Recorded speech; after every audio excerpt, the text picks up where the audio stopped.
Hello everyone, आप सबका स्वागत है हमारे यूट्यूब चैनल एसएस के नॉलेज में। आज का हमारा टॉपिक है बाजार तथा प्रतियोगिता, मार्केट एंड कंपटीशन। आज हम लोग पढ़ने वाले हैं कि बाजार क्या है, यानी मार्केट क्या है। जब भी हमसे कोई मार्केट शब्द की बात करता है तो हम लोग क्या सोचते हैं, तुरंत हमारे दिमाग में आता है हमारा लोकल मार्केट। यानी जो भी आप जिस एरिया में रहते हैं उसके आसपास जो भी हमारा लोकल मार्केट होता है वो हमारा दिमाग में घूम जाता है, यही तो बाजार है। अगर आपसे कोई पूछ दिया जाए कि बाजार क्या होता है तो आप सिंपल बता देंगे कि जो हमारे आसपास की जो दुकानें जहाँ सब सामान खरीदते हैं वो बाजार है। जो हमारे आसपास लोकल है उसे बाजार कहते हैं। लेकिन जब हम इकोनॉमिक्स पढ़ते हैं तो यहाँ पर थोड़ा सा जो बाजार, लोकल बाजार जो हमारा है और इकोनॉमिक्स का जो बाजार है, दोनों में थोड़ा सा डिफरेंट है। दोनों का अर्थ अलग अलग है और दोनों की परिभाषाएं थोड़ा अलग हो जाती है। तो क्या अलग है दोनों की परिभाषाएं, क्या दोनों का मतलब अलग है, उसको आज समझेंगे हम इस वीडियो में।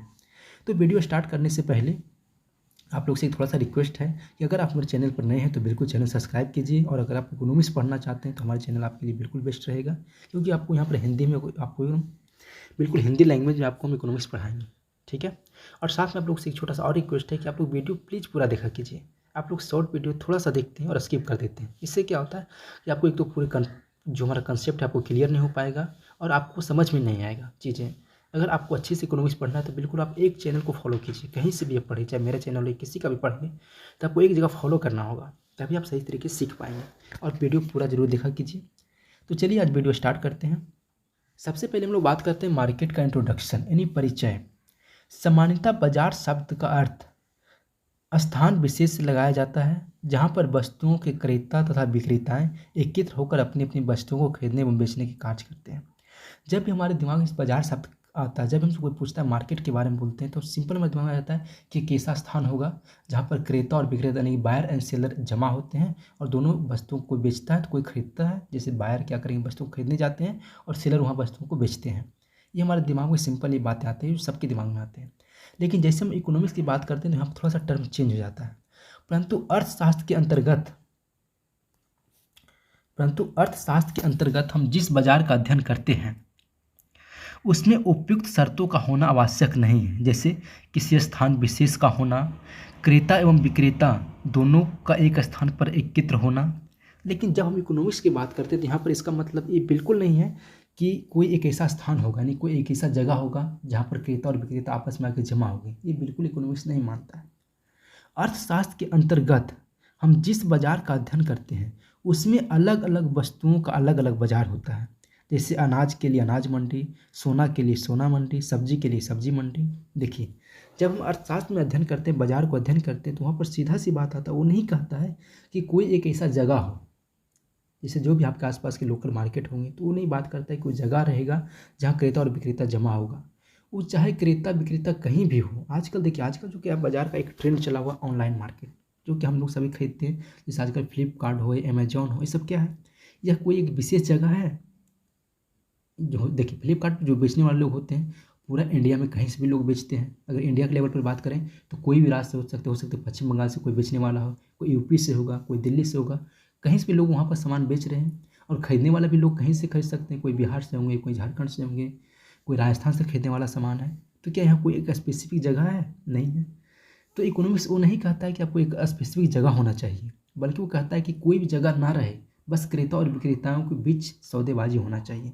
चाहे वो डायरेक्ट रूप से हो या इनडायरेक्ट रूप से हो, चाहे हम वहाँ पर दुकान पर जाके खरीदें या फ़ोन कॉल या ऑनलाइन, जैसे भी आप मार्केटिंग करना चाहते हैं करें। आजकल जो फ्लिपकार्ट अमेजोन है ये भी इकोनॉमिक्स के अंदर एक मार्केट है, याद रखिएगा, जो कि ऑनलाइन मार्केट है, ठीक है। तो इकोनॉमिक्स में एक और महत्वपूर्ण बात यह है कि इकोनॉमिक्स जो क्या कहता है कि जितना भी वस्तु है सबको अलग अलग बाजार मानता है, ठीक है। ये हमारा परिचय था। उसके बाद डेफिनेशन की बात करें, परिभाषा की बात करें, तो कुर्नों के अनुसार क्या है कि अर्थशास्त्र में बाजार शब्द का अर्थ किसी एक ऐसे स्थान विशेष से नहीं लगाया जाता जहां वस्तुओं का क्रय विक्रय किया जाता है, वरन उस समस्त क्षेत्र से होता है जिसमें वस्तुओं के समस्त क्रेता तथा विक्रेताओं के बीच इस प्रकार से संपर्क होता है कि वस्तुओं की कीमत, प्रवृत्ति, शीघ्रता एवं सुगमता से समान होने की पाई जाती है। परिभाषा में क्या कह रहा है कि अर्थशास्त्र में जो बाजार शब्द है उसका अर्थ एक ऐसे स्थान विशेष से नहीं है जहाँ क्रेता और विक्रेता वस्तुओं को खरीदना और बेचने का कार्य करते हैं, बल्कि उन सभी क्षेत्रों में से है जहाँ पर क्रेता और विक्रेता के बीच इस प्रकार से स्वतंत्र संपर्क होता है, स्वतंत्र फ्रीडम रूप से वो अपना क्या करते हैं, वस्तुओं को खरीदने और बेचने का कार्य करते हैं, ताकि उनकी जो वस्तुओं जो कीमत है वो समान रूप से आसानी से हो सके। देखिए, इकोनॉमिक्स का क्या काम है बाजार में? इकोनॉमिक्स का जो बाजार में दो काम है, एक तो है क्रेता और विक्रेताओं को आपस में मिलाना, और दूसरा है कि जो वस्तु है उसकी कीमत को समान रखना। इकोनॉमिक्स जो है उसके सामने सबसे बड़ा चैलेंज यह है कि एक ही वस्तु की कीमत हर जगह अलग अलग होते हैं, या एक ही मार्केट में एक ही वस्तु की कीमत अलग अलग हो जाता है। ऐसा इसलिए होता है कि वहाँ पर परफेक्ट कंपटीशन नहीं हो पाता। क्रेताओं क्या होता है, यहाँ पर कुछ जो विक्रेता है एक ही वस्तु को किसी क्रेताओं को 10 रुपये में बेच देते हैं तो किसी को 15 रुपये में बेच देते हैं, जो कि इकोनॉमिक रूप से बहुत गलत है। अगर इकोनॉमिक्स आप पढ़ें तो वहाँ पर एक टर्म नहीं होना चाहिए। इकोनॉमिक्स का मूल उद्देश्य ही है कि एक वस्तु का सभी क्रेताओं से समान कीमत लिया जाए। यही करने के लिए वो बिल्कुल कोशिश करता है, जिसको हम लोग बोलते हैं प्राइस इक्विलिब्रियम, यानी कि मूल्य में समानता होना। लेकिन वो चीज़ नहीं हो पा रहा है, जो कि इकोनॉमिक्स के लिए एक बहुत बड़ी समस्या है। ठीक है, इसकी परिभाषा की जो बात करें उसके बाद है बाजार की विशेषताएं, कैरेक्टरिस्टिक्स ऑफ मार्केट। बाजार की मूल विशेषता क्या क्या है, इसको थोड़ा एक करके जानते हैं। सबसे पहले है एक क्षेत्र, वन एरिया। अर्थशास्त्री बाजार शब्द का प्रयोग किसी क्षेत्र विशेष के लिए नहीं करते, बल्कि उस क्षेत्र से होता है जहाँ क्रेता और विक्रेता फैले हुए होते हैं तथा उनमें आपस में प्रतियोगिता होती है। यानी इकोनॉमिक्स करने का मतलब है कि वो सारे क्षेत्र जहाँ क्रेता और विक्रेता आपस में कंपटीशन करते हैं, वही हमारा इकोनॉमिक्स के अंतर्गत बाजार है। चाहे वो ऑनलाइन हो चाहे ऑफलाइन हो, किसी भी मोड में हो, अगर वहाँ क्रेता और विक्रेता वस्तु को खरीद रहे हैं तो बाजार है, चाहे वो कि एक एरिया में हो या ना हो। दूसरी बात है एक वस्तु, वन कॉमोडिटी। यद्यपि व्यवहार में कई वस्तुओं का एक ही बाजार होता है, लेकिन अर्थशास्त्र में एक वस्तु का एक ही बाजार होता है। उदाहरण के लिए अनाज मंडी, सब्जी मंडी, लोहा मंडी आदि। अर्थात जितनी वस्तुएं होती है अर्थशास्त्र में उतने ही बाजार होते हैं। देखिए, आजकल जो करेंट स्टेटस में देखें तो करेंट टाइम में देखें तो आजकल एक सुपर मार्केट का जो बहुत ट्रेंड चला हुआ है। सुपर मार्केट जिसको लोग मॉल भी बोलते हैं या मल्टी स्टोर भी बोलते हैं, जहाँ पर क्या होता है कि एक ही दुकान में बहुत सारे वस्तुओं को बेचा जाता है। ठीक है, लेकिन अर्थशास्त्र इस चीज़ को नहीं मानता। वो कहता है कि हर एक वस्तु का अपना अपना बाजार है, अगर जितना वस्तु होगा उतना बाजार होगा। वो कहता है कि अगर जहाँ सोना चांदी बिक रहा है तो सिर्फ वो सोना चांदी को एक बाजार माना जाएगा, जिसे बोलते हैं ज्वेलरी मार्केट। अगर कहीं सब्जी बिक रहा है तो सिर्फ सब्जी मंडी कहलाएगा। इकोनॉमिक्स उससे अलग मार्केट में अध्ययन करता है। ठीक है, तो इकोनॉमिक्स के अंतर्गत जितना वस्तु है उतना बाजार होगा, ये आपको ध्यान रखना, एक बाजार की विशेषता है। दूसरी है क्रेता एवं विक्रेता, बायर्स एंड सेलर्स। क्रेता एवं विक्रेता दोनों ही बाजार के सबसे महत्वपूर्ण एवं अभिन्न अंग होते हैं, चाहे उनकी संख्या कितनी ही क्यों ना हो। अतः क्रेता अथवा विक्रेताओं में से किसी एक की अनुपस्थिति में बाजार की कल्पना नहीं की जा सकती। देखिए, यहाँ क्या होता है कि किसी भी बाजार तभी होगा जब वहाँ पर क्रेता और विक्रेता होंगे। अगर मान लीजिए कि कोई एक ऐसा जगह है जहाँ सिर्फ बेचने वाले लोग हैं, खरीदने वाले हैं ही, तो क्या वो बाजार कहलाएगा? बिल्कुल नहीं कहलाएगा। या सिर्फ खरीदने वाले लोग हैं, बेचने वाले हैं ही, तो क्या बाजार होगा? बिल्कुल नहीं होगा। यानी बाजार होने के लिए क्रेताओं और विक्रेताओं का, यानी बायर एंड सेलर का होना जरूरी है। चाहे उनकी संख्या कम बेसी हो सकती है, कहीं पर उनकी संख्या ज़्यादा होगा तो कहीं पर कम होगा। ठीक है, लेकिन होना जरूरी है। अगर दोनों में से कोई एक अब्सेंट है तो मार्केट नहीं हो सकता है। ठीक है, आपको ये ध्यान रखना है।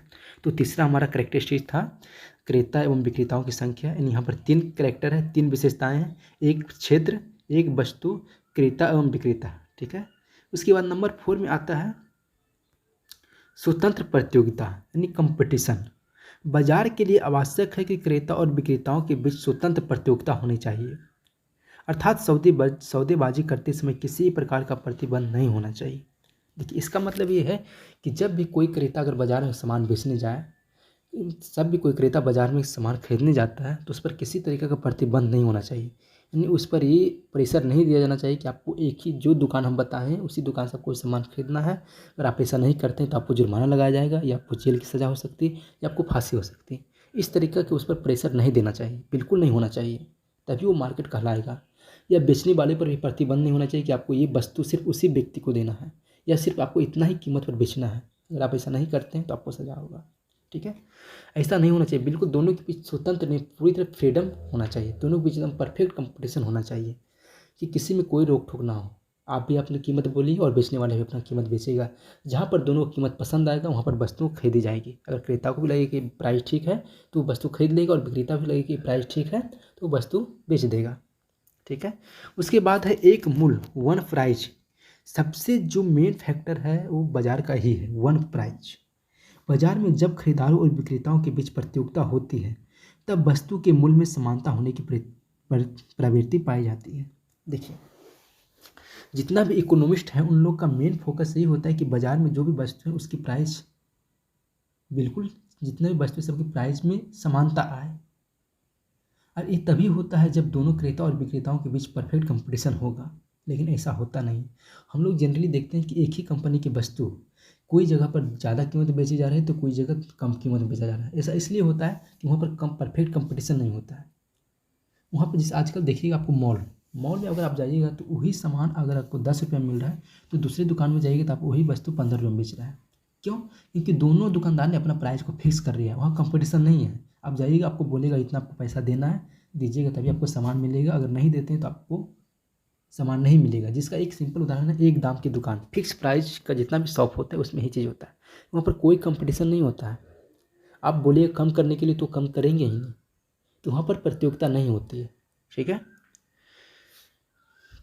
और सबसे ज़्यादा प्रतियोगिता होता है आपका सब्जी मंडी में, देखते हैं कि जहाँ पर लोग ज़्यादा बार्गेनिंग करते हैं, तो एक परफेक्ट कंपटीशन का उदाहरण है। ठीक है। तो ये था हमारा बाज़ार की कुछ विशेषताएं बस आज के वीडियो में। इसके बाद हम लोग इसके बाद बात करते हैं महत्वपूर्ण प्रश्न, नहीं क्या क्या हमारा जो इम्पोर्टेंट क्वेश्चन क्या क्या बन सकता है। तो ये जो हमने टॉपिक पढ़ा बाजार के बारे में, इससे आपको कुछ महत्वपूर्ण प्रश्न क्या क्या बन सकता है। पहले तो आपको बनेगा यहाँ से कि बाजार को परिभाषित करें। जो भी आदमी आपसे मिलेगा सबसे पहला प्रश्न यही बोलेगा कि बाजार की परिभाषा बताइए। दूसरी बात है कि बाजार से आप क्या समझते हैं और बाजार की प्रमुख विशेषताएं कौन कौन सी है। ये आपका शॉर्ट टर्म क्वेश्चन है। और नंबर 2 में जो आपका लॉन्ग टर्म क्वेश्चन 5 नंबर या 10 नंबर आपको पूछा जा सकता है कि बाजार से आप क्या समझते हैं और बाजार की प्रमुख विशेषताएं क्या क्या बताइए। तो अगर आपको इस तरह से क्वेश्चन आता है, सबसे पहले आपको लिखना है कि बाजार का इंट्रोडक्शन देना है, फिर आपको उसकी परिभाषाएं देनी और उसके बाद आपको विशेषताएं बतानी। ठीक है। अगर आपको वीडियो समझ में आया है, आपको जो भी बताया आपको क्लियर हुआ है तो ठीक है। अगर आपको कोई कन्फ्यूजन है तो हमें कमेंट करके बताइए। और अगर वीडियो आपको अच्छा लगे तो जरूर वीडियो को लाइक कीजिए और अपने दोस्तों के साथ जरूर शेयर कीजिए।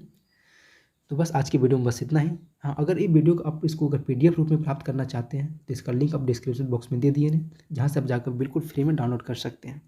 ठीक है। तो चलिए आज की वीडियो में बस इतना ही।